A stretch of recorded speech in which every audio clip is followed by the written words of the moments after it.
Central Highlands, Vietnam, February 17, 1967. Warrant Officer Keith Payne moved through the Montagnard village with practiced ease, his CAR-15 slung casually across his chest. Around him, Jarai tribesmen went about their morning routines. Women grinding rice, children playing with carved wooden toys, men checking fish traps. None of them looked twice at the Australian soldier walking among them. An American advisor from MACV-SOG, Captain James Richardson, watched from the tree line with undisguised amazement. He'd been working with Montagnard units for 8 months. The tribespeople tolerated him. They followed orders. But this was something else entirely. An elderly Jarai man approached Payne, speaking rapidly in the tribal dialect. Payne responded fluidly, gesturing toward the western ridge. The old man nodded, drew a pattern in the dirt with his walking stick, and held up 3 fingers. Payne squeezed the man's shoulder in thanks and jogged back to Richardson. NVA supply column, Payne explained. 3 trucks, moving south on the old French road at dusk yesterday, stopped to cache supplies in a cave system about 6 clicks west. The old man's grandson was hunting and spotted them. Richardson stared. How the hell did you get him to tell you that? Payne smiled. We didn't ask. He volunteered it, his village, his land, his fight now. The American shook his head. We've been trying to develop that kind of relationship for 2 years. What are you guys doing that we're not? Payne's smile faded. We're not leaving. It was a simple answer that contained a profound truth. In the next 18 months, those Montagnard relationships would feed Australian SAS squadrons an intelligence pipeline that produced ambush after devastating ambush, while American units measured success in body counts after massive search and destroy sweeps. 4-man Australian patrols were surgically dismantling NVA logistics networks based on information whispered across cooking fires in remote villages. The Americans had firepower. The Australians had something more valuable. They had been invited in. The Montagnard problem. When American Special Forces first encountered the Montagnard tribes of Vietnam's Central Highlands in the early 1960s, they saw a solution to a problem. The mountain people, Jarai, Raid, Banar, and dozens of other ethnic minorities, controlled the strategic high ground. They hated the lowland Vietnamese, both north and south. They knew every trail, every water source, every hiding spot in the jungle. On paper, they were perfect allies. The U.S. Civilian Irregular Defense Group, CIDG program, launched in 1961, aimed to organize Montagnard villages into armed militias. Special Forces teams would train them, arm them, and use them as scouts and auxiliary fighters. By 1965, over 40,000 Montagnards had been recruited into CIDG units. We thought we'd cracked it, recalled Colonel John Jack Warren, who commanded a Special Forces A-team in Pleiku Province in 1964. Arm the locals. Give them a stake in fighting the VC. Use their knowledge of the terrain. Standard counterinsurgency doctrine straight out of the manual. But there was a fundamental flaw in the American approach. The CIDG program was transactional. Americans offered weapons, money, and protection. Montagnards provided manpower and local knowledge. It was a business arrangement. And in business, both parties keep their best cards close to the chest. The yards would tell us what they wanted us to know, said Master Sergeant David Hackworth, who worked extensively with Montagnard units. If we asked about VC in Sector 3, they'd give us something about Sector 3. But they weren't volunteering the big picture. They weren't bringing us the really valuable stuff. The intelligence flowed in one direction and one speed. Slowly, when requested, filtered through layers of mistrust. The South Vietnamese government made things worse. Saigon viewed the Montagnards with contempt, calling them moi, savages. Vietnamese officials routinely confiscated Montagnard land for lowland settlers. ARVN troops treated tribal villages as occupation zones. In September 1964, Montagnard units actually rebelled, killing dozens of Vietnamese special forces at several camps before American advisors negotiated a tense peace. We were asking them to fight for a government that despised them, Warren reflected years later. And we were surprised when they weren't enthusiastic. By 1966, the CIDG program had settled into a routine of modest success. Montagnard militia units manned static defensive positions around strategic villages. They provided decent local security. They gave adequate intelligence when asked directly. But the flow of critical, actionable intelligence, the kind that could interdict supply lines, locate command posts, predict enemy movements, remained a trickle. American commanders accepted this as the natural limitation of working with indigenous forces. You couldn't expect tribesmen to have sophisticated intelligence networks or to proactively share strategic information. Then the Australians arrived and proved every one of those assumptions wrong. A different kind of soldier. When the Australian Army Training Team Vietnam, AATTV, deployed to Vietnam in 1962, they brought with them a fundamentally different military culture. Many Australian advisors and SAS soldiers had experience in Malaya, where British and Australian forces had defeated a communist insurgency through patient, population-centric counterinsurgency.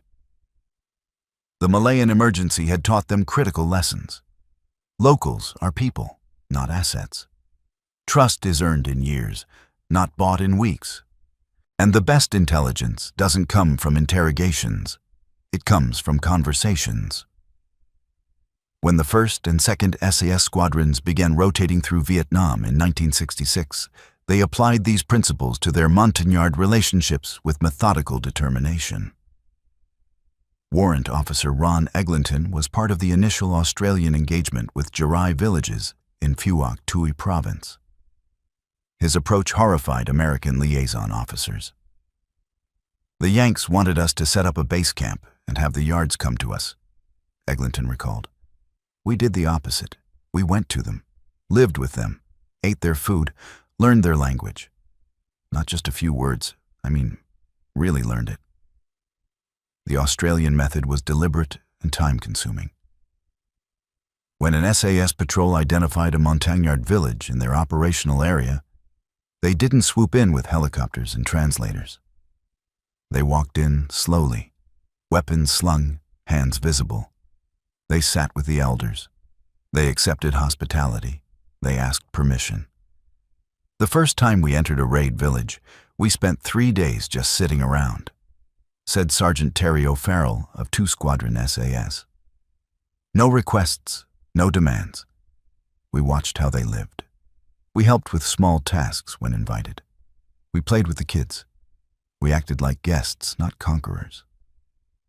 This patience baffled American observers, accustomed to aggressive timelines and measurable objectives. But the Australians understood something fundamental. The Montagnards had been betrayed by every lowland power that had ever controlled Vietnam. The French had exploited them. The Japanese had enslaved them. The Vietnamese despised them. The Americans paid them. The Australians wanted to be different. Language training became mandatory for Australian SAS soldiers deploying to Montagnard areas. They learned not just words, but customs. How to properly address an elder. Which rituals were sacred. What gifts were appropriate. How to read the subtle signs of village politics. Warrant Officer Keith Payne spent 6 months learning Jarai before his 1966 deployment. The Americans thought we were wasting time, he said. But when you can ask a man about his grandfather's hunting grounds in his own language, when you can laugh at his jokes without a translator, when you can understand the stories his children tell, that's when he starts to trust you. The cultural investment went deeper. Australian soldiers participated in Montagnard ceremonies. They wore tribal bracelets that signified adoption into villages. They learned tribal histories and honored them. When SAS trooper Peter Badco was killed in action in April 1967, the Montagnard village he'd been working with held a traditional ceremony to honor him, something they'd never done for any American soldier. The Australian military officially supported this approach. Unlike American units that rotated soldiers every 12 months, Australian SAS squadrons maintained continuity. The same soldiers returned to the same villages across multiple deployments. Relationships deepened, trust compounded. Major Harry Smith, who commanded an SAS squadron in 1967, explained the philosophy. "We weren't trying to use the Montagnards. We were trying to become part of their world. There's a profound difference. When you're part of something, people tell you things they'd never tell an outsider." By late 1966, Australian SAS patrols had established genuine relationships with Jarai, Raid, and Bahnar villages across Puak Tui province and into the Central Highlands. The transformation in intelligence quality was immediate and dramatic. Operation Hobart, March 1967. The true power of the Australian-Montagnard relationship revealed itself during Operation Hobart in March 1967. What should have been a routine patrol became a masterclass in the intelligence advantage cultural trust provides. A 4-man SAS patrol led by Sergeant Bob Kearney was operating in the mountainous border region between Phuoc Tuy and Long Con provinces. Their official mission: reconnaissance and surveillance of suspected VC infiltration routes. Their actual advantage: relationships with 3 raid villages in the operational area. On March 12th, Kearney's patrol entered a village they'd visited 4 times over the previous 8 months. The Australian soldiers were greeted warmly. Children ran to them. Women offered rice and vegetables. And the village elder, a man named Weibik Sor, invited Kearney to his longhouse. What followed was precisely the kind of intelligence briefing that American units could never generate. EB spoke for 30 minutes, describing NVA activity observed over the previous 3 weeks. But this wasn't simple spot reporting.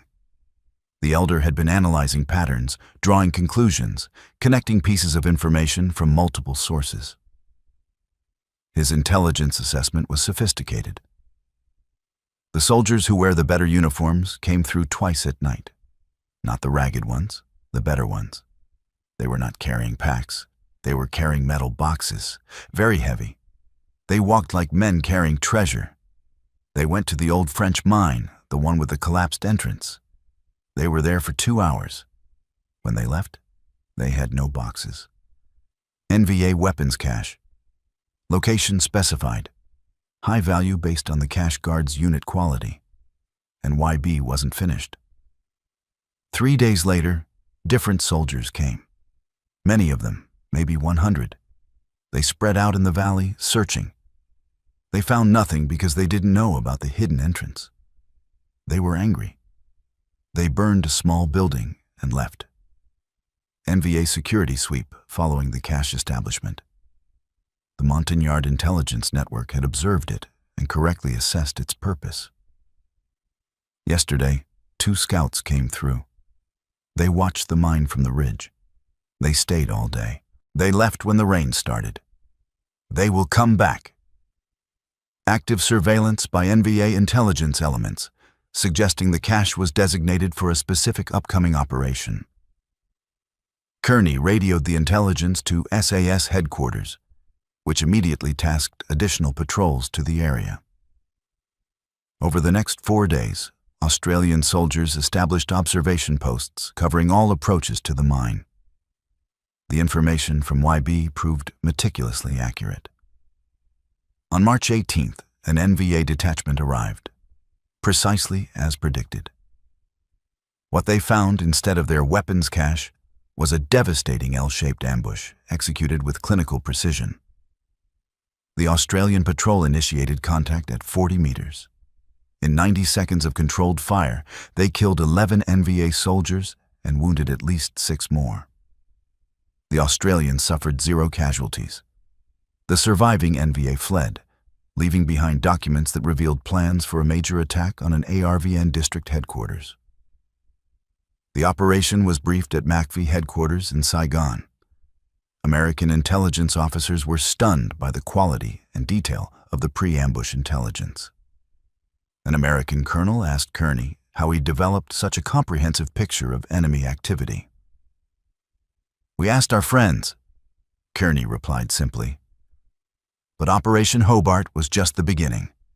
As word spread through Montagnard communities about Australian respect and trustworthiness, the intelligence floodgates opened.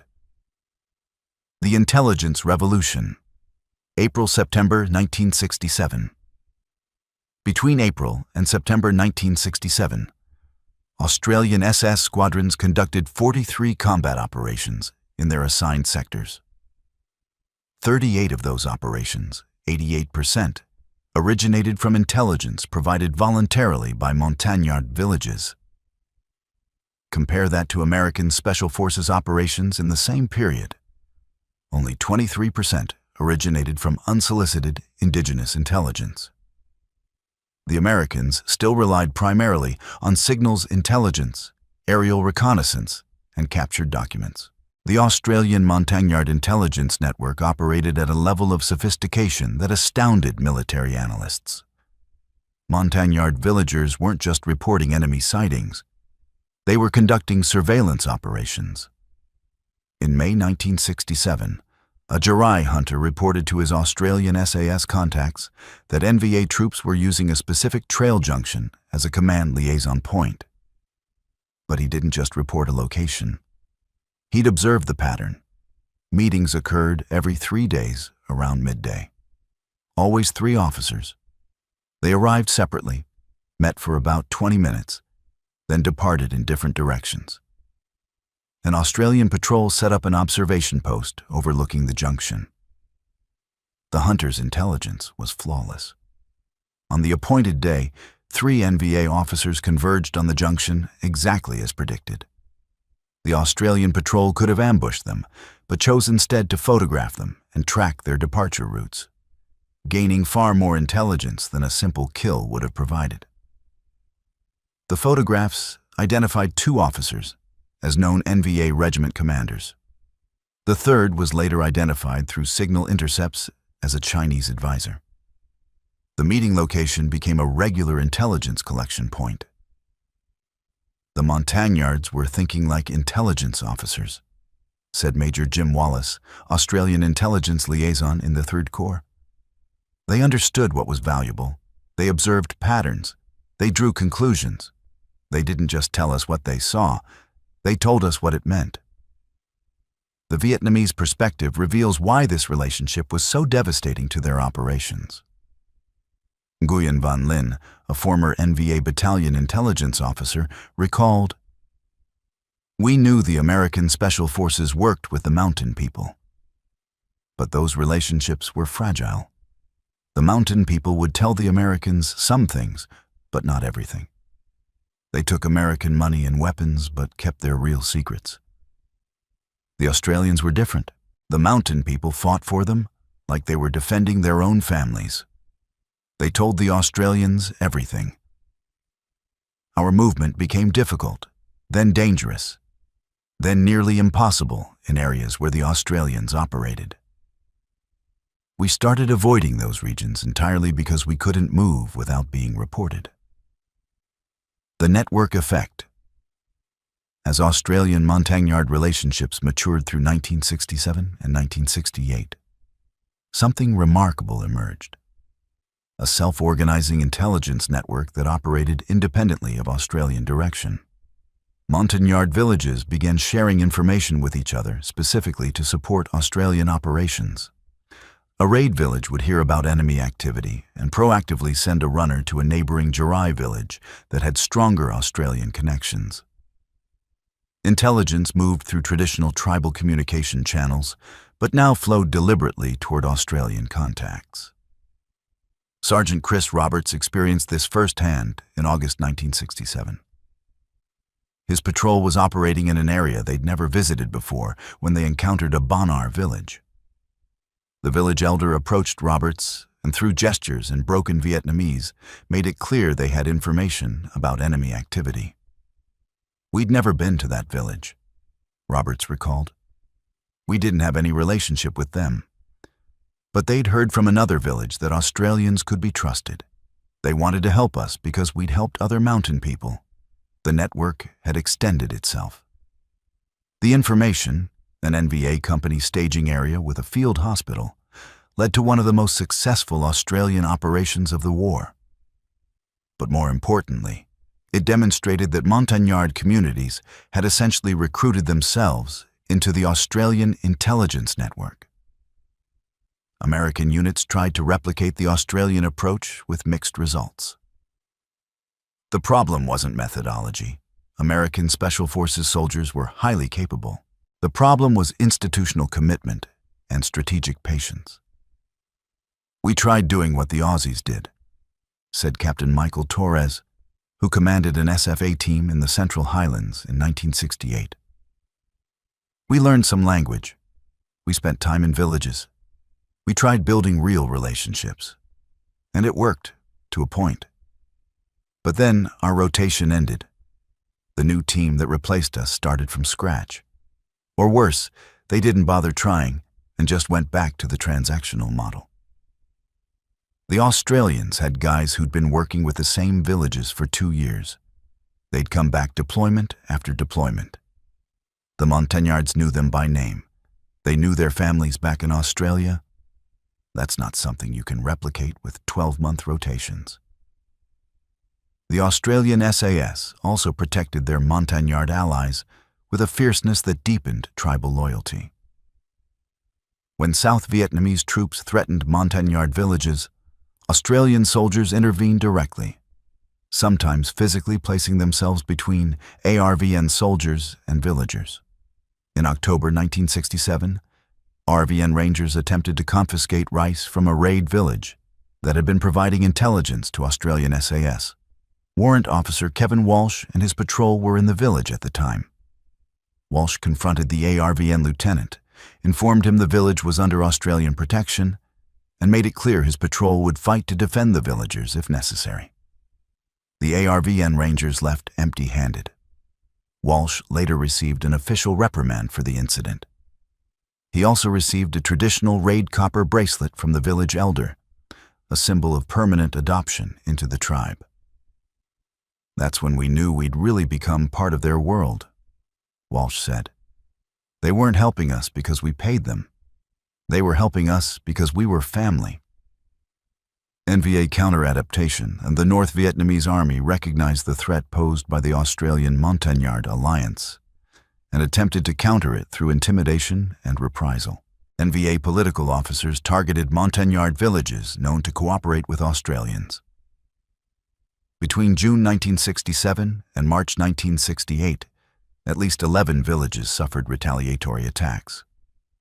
The NVA strategy was brutal. Enter a village at night, execute the elders who spoke with Australians, and leave warnings carved into wooden posts.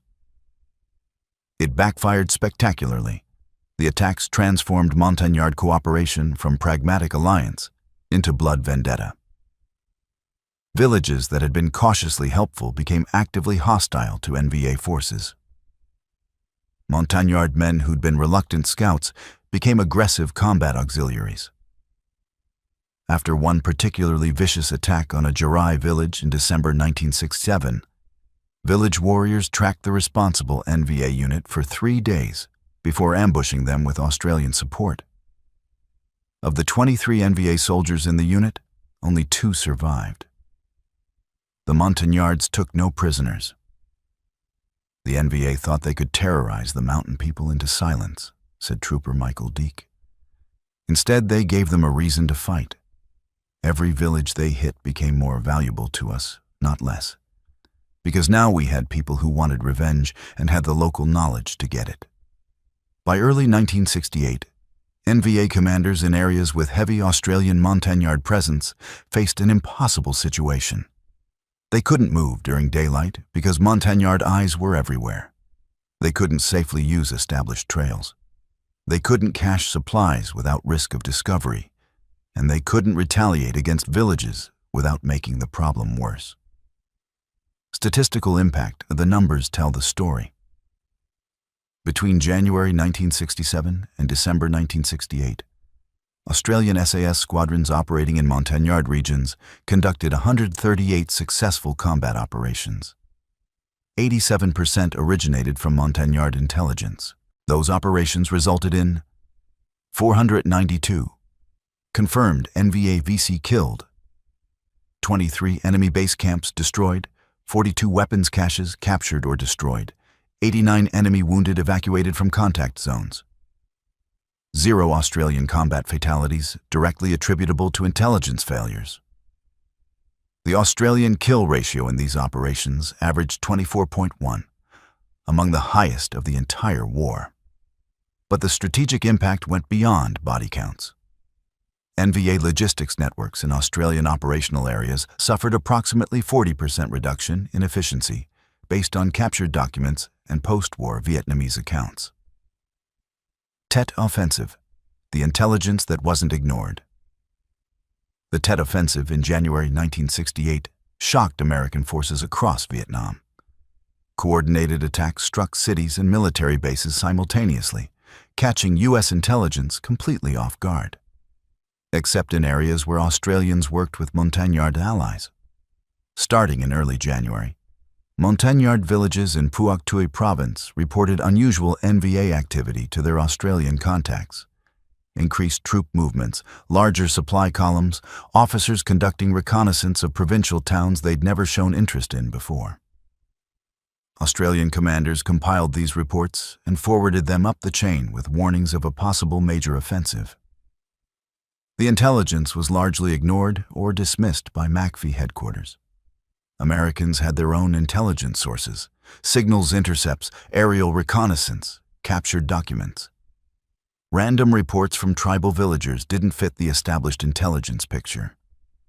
When Tet erupted, Australian units in Phuoc Tuy were as prepared as any could be. They'd reinforced defensive positions. They'd positioned reaction forces near likely attack routes. And critically, they'd coordinated with Montagnard villages to provide real-time intelligence during the offensive. The battle for Long Tan on January 31st demonstrated the advantage. As VC forces maneuvered to attack the Australian base at Nui Dat, Montagnard scouts tracked their approach and radioed precise positions to Australian commanders. Artillery fire directed by this intelligence shattered the VC assault before it could properly develop. "We knew they were coming, where they were coming from, and how many there were," said Major Smith. "Not because we had fancy surveillance equipment. Because a Jurai elder walked 6 hours through the jungle at night to tell us personally. He wanted to make sure we understood the danger." The elder's name was Wai Kong Glau. He was 67 years old. After delivering his warning, he refused evacuation and returned to his village to continue observing enemy movements. The Perfect Patrol, March 1968. Operation Dundee in March 1968 showcased the full potential of the Australian Montagnard partnership at its peak. A 6-man SAS patrol led by Sergeant Alex Rattray was tasked with interdicting an NVA supply route. The intelligence package they received before insertion came entirely from Montagnard sources and was astonishingly complete. Route description with hand-drawn maps showing every junction and water crossing. Supply column movement patterns over the previous 4 weeks. Typical size and composition of security elements. Preferred times for movement: evening to reach cache sites before dawn. Locations of NVA observation posts along the route. Even the typical spacing between advanced scouts and main column. It read like an enemy SOP manual, Rattray recalled, because effectively, that's what it was. The Montagnards had been watching these columns for weeks, analyzing their tactics, identifying patterns. They'd conducted a comprehensive intelligence preparation of the battlefield for us. The patrol inserted via helicopter to a landing zone 10 kilometers from the target area, far enough that the insertion wouldn't compromise the ambush. They patrolled to within a kilometer of the ambush site, then were met by 2 raid hunters who guided them to pre-selected observation positions that offered perfect fields of fire. The ambush was set by nightfall. At 2:47 a.m., the NVA column appeared exactly as predicted. Advanced scouts passed first. The patrol let them through as planned. The main column entered the kill zone. 43 soldiers carrying supplies. Rattray's patrol initiated the ambush with a single M79 grenade that detonated in the column's center, followed immediately by coordinated small arms fire.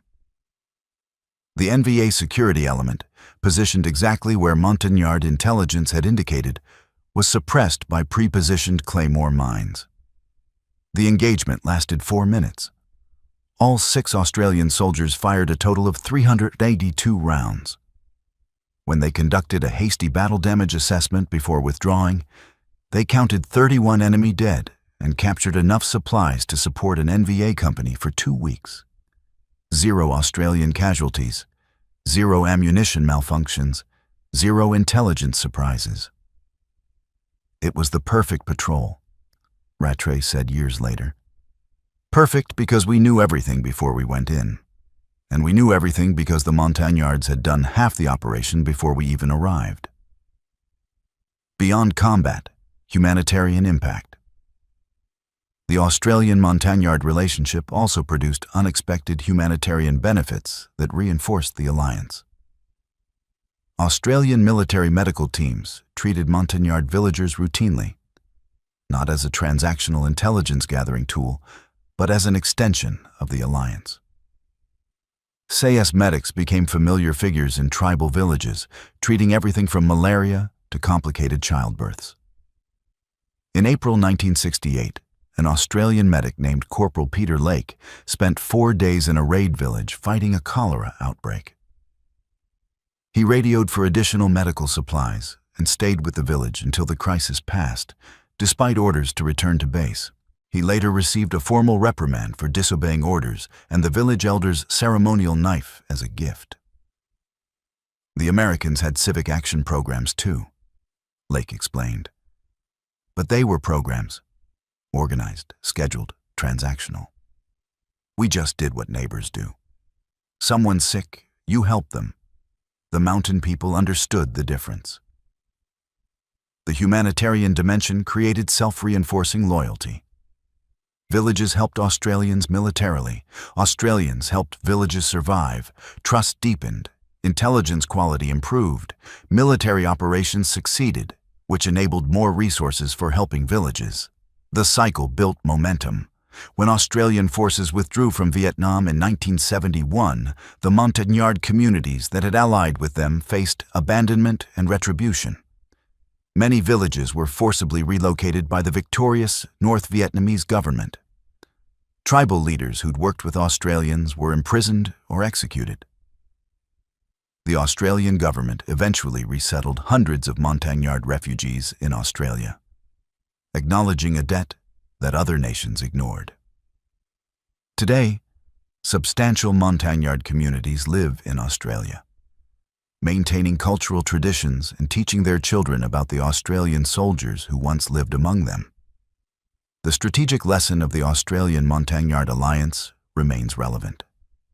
Cultural understanding and genuine relationship building produced intelligence advantages that no amount of technology or firepower could replicate.